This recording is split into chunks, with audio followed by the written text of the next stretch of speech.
Si vous voulez ouvrir votre garage automobile, vous voulez vous lancer en tant qu'entrepreneur dans ce métier du garage automobile, une des questions essentielles, c'est où est-ce que justement je vais m'implanter? Parce que comme dans n'importe quel commerce, vous savez, c'est l'emplacement. Et il y a trois règles. On dit, première règle, c'est l'emplacement, deuxième, l'emplacement, troisième, l'emplacement. Donc, la qualité de là où vous allez vous implanter, la qualité de votre zone de chalandise va être déterminante pour votre succès.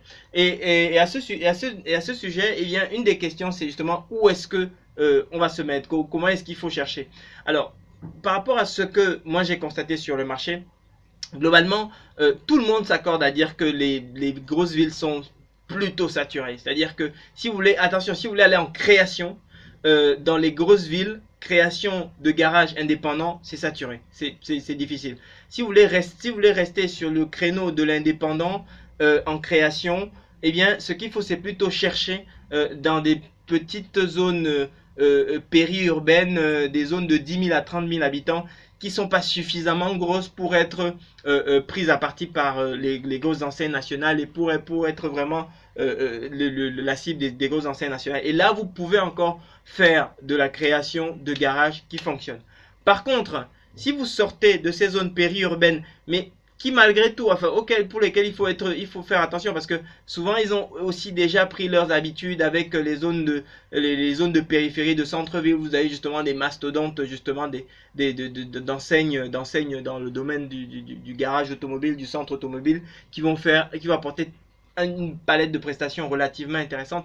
Donc voilà, soyez quand même vigilant quand vous implanter. À côté de ça, l'autre alternative, c'est de partir justement soit en création plutôt sous enseigne. Et une fois de plus, sous les enseignes, vous avez plusieurs choses. Hein. Vous avez du service très rapide type Midas, Speedy, etc.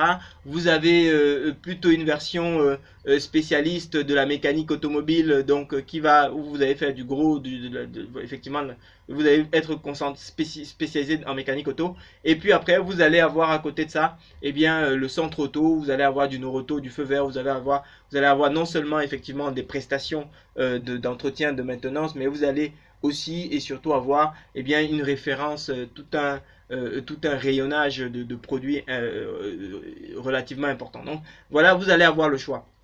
Et là, eh bien, très souvent, ils ont des opportunités d'emplacement qu'ils peuvent vous proposer, mais également, ils ont également des opportunités de reprise qu'ils peuvent vous proposer en fonction de votre zone d'habitation, votre zone d'implantation souhaitée, parce que c'est des réseaux importants. Et là-dedans, bah, il y a aussi, il y a des gens il y a des franchisés, et bah, qui arrivent à un moment où ils ont envie de vendre, ils veulent passer à autre chose, ou bien ils veulent aller à la retraite. Donc, il y a des opportunités dans ces réseaux-là. Donc, n'hésitez pas à les contacter parce que en création ou en reprise, eh bien, ils peuvent vous accompagner. Sinon, en indépendant, donc, c'est petite ville, donc 10 à 30 000 habitants plutôt, ou bien en reprise lorsque vous approchez les grandes villes, lorsque vous approchez les métropoles. Donc voilà un petit peu voilà quelques clés qui peuvent vous permettre de savoir comment est-ce que vous pouvez vous positionner lorsqu'il faut déterminer où est-ce que vous allez vous implanter et pour créer et ouvrir votre propre garage. C'est ce que je souhaitais partager avec vous. Est-ce que ça vous a éclairé un petit peu les idées ou est-ce que vous aujourd'hui vous envisagez de vous implanter avec quel type de concept?